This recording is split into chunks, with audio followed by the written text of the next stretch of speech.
Ating pag-uusapan sa videong ito itong pagdating ng koponan ni Zhu Ting, itong star player ng China dito sa ginaganap na Volleyball Nations League sa Thailand, na kung saan makikita natin sa videong ito na wala man lang crowd na sumalubong sa kanila sa kabila ng kasikatan ng Chinese team. Pero bago ang lahat mga kapolitika ay huwag kalimutang kayo ay mag-like at mag-subscribe muna dito sa ating YouTube channel para updated kayo sa ating mga latest issues. So dito mga kapolitika, kung inyo nakikita sa ating video ay dito sa right side ito yung Brazil team, at dito naman sa left side ay ito yung team ni Zhu Ting, itong Chinese team sa nangyayaring Volleyball Nations League. So kung sino man sa inyo yung sumusubaybay dito sa Volleyball Nations League, ito po yung latest update, kasi next week ay sasalain na yung top 8 down to top 4. And doon sa ating previous video ay Volleyball Nations League din yung na topic natin doon. Ito yung Volleyball Nations Series natin.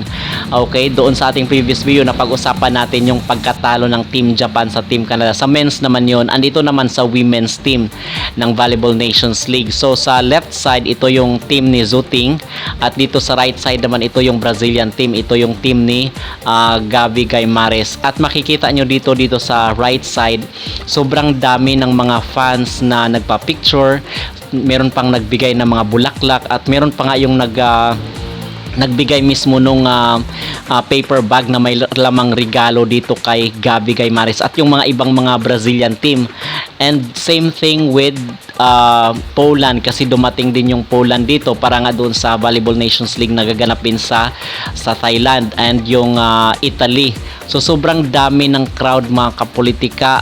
At dito sa left side, kung makikita nyo, wala man lang nagpa-picture sa kanila, at walang tao, walang crowd na na sumalubong sa kanila. So ito yung bibigyan natin ng reaksyon, kasi nagbasa-basa rin tayo ng mga comment, at nagbasa-basa rin tayo nung kasi merong pinost dito sa sa isang channel sa YouTube na isang Thailander, at nakita ko, kaya bibigyan natin ito ng reaction video at opinion.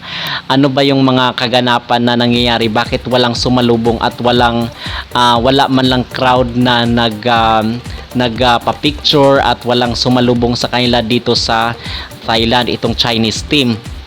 Kabaliktaran dito sa Brazil, na kung saan kaliwat kanan yung pa-picture sa kanila ng mga Thailander. So nagbasa-basa tayo sa mga comment section mga kapolitika, itong isang page or isang channel dito sa YouTube na VWA Sport, at ang sabi ng mga dito, kasi kapareho nating Asian ito, dapat sinusuportahan ito ng mga Thailander, kasi ang sinasabi dito is holiday daw pala nung time ng dumating itong Brazil, itong Italy at Poland, ay holiday daw doon sa Thailand, kung kaya sobrang dami ng tao na nagpunta doon sa isang sa airport.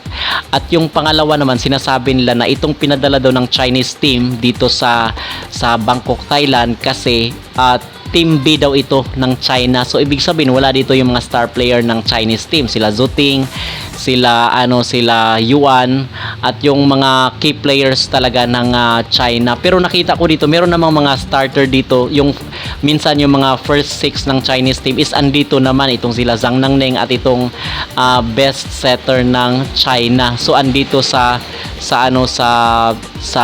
arrival. But anyari, bakit walang crowd na sumalubong sa kanila? Isa din sa mga reason dito kung bakit wala daw si Zhu Ting ay dahil nagpe-prepare na sila para sa Olympics, kasi next month is Olympic na, at yun ang pinaghahandaan nila. And same thing with Serbia, hindi na daw importante sa kanila itong Volleyball Nations League, kasi ang pinaghahandaan nila itong Olympics na gaganapin sa next month sa July.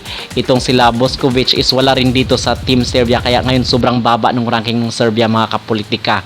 Okay, so base sa akin nakikita dito is talagang dominant yung pagiging fans ng mga Thailander dito sa Brazilian team, especially ngayon na ang China is parang bumababa na yung kanilang ranking. So ito yung nakikita ko dito, na lumalawak itong fan base at popularity ng mga Brazilian. Kung makikita mo dito talaga sa VNL, kung sino man yung nagpa-follow sa inyo, ay talagang nakaka-amaze yung performance na pinakita ng Brazil at nakikita nga natin dito na wala pa silang talo. Okay? And 10 out of 10 ata yun or 12 out of 12 is naipanalo nila yung lahat ng game. But kasi itong mga kalaban ng China is itong Japan and itong Brazil naman, ang mga kalaban nila is Thailand. Kung kaya nagkaroon ng spot itong Thailand kasi sila yung host nation.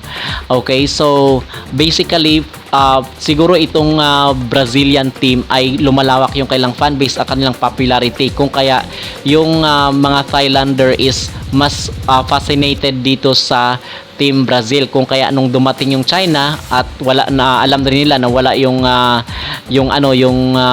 star player na si Zhu Ting, ay siguro hindi rin sila pumunta.